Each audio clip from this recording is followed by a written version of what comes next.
आणि तर राजकीय वर्तुळातून एक महत्त्वाची बातमी या क्षणाची। लोकसभा एनसीपी उमेदवार पार्थ अजित पवार नावावर लवकर शिक्कामोर्तब होण्याची शक्यता वर्तवण्यात येत आहे। मावळ मतदारसंघातून पार्थ पवारांचं नाव पुढे असल्याचं या ठिकाणी समजतंय आणि लवकरच त्यांच्या नावावर शिक्कामोर्तब होण्याची देखील शक्यता सूत्रांनी वर्तवली आहे।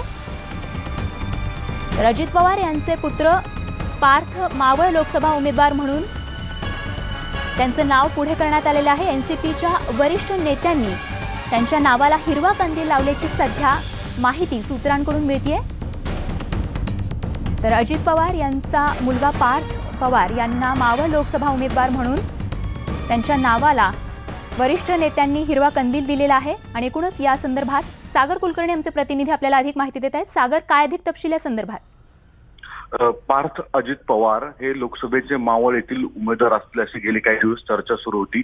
आता जी काही सूत्रांची माहिती हाती येते त्यानुसार पार्थ पवार यांच्या नावावर शिक्कामोर्तब सर्व बऱ्यापैकी झाल्याचं समजतं आहे। पुढच्या काही दिवसांमध्ये याबाबत अधिकृत घोषणा देखील होईल असं समजतंय। विशेष म्हणजे अजित पवार यांचा खूप आग्रह होता याबाबत आणि मुळात जी काही सूत्रांची माहिती मिळते त्यानुसार यापूर्वी सुद्धा पार्थ पवार यांचं नाव समोर आल्यानंतर काही जणांनी त्यास अनुकूलता दाखवली होती, पण काही जणांचा विरोध देखील राष्ट्रवादीमध्ये होता।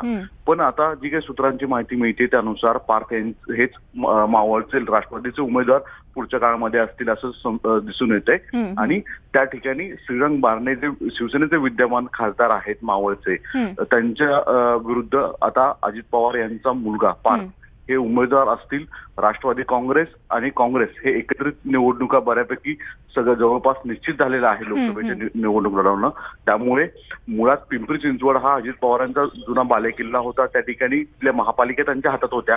3 विधानसभा या मतदारसंघातल्या अजित पवारांच्या हातात होत्या। ते मोठी कार्यकर्त्यांची फळी त्या भागांमध्ये आहे आणि नवीन चेहरा म्हणून पार्थ याचं पॉलिटिकल लॉन्चिंग करण्याचा विचार गेले अनेक दिवस अजित पवार करत होते। त्या अनुषंगाने हा निर्णय झाल्याचं समजतं आहे आणि पुढच्या काही दिवसांमध्ये याबाबत अधिकृत शिक्कामोर्तब होईल असं समजतंय।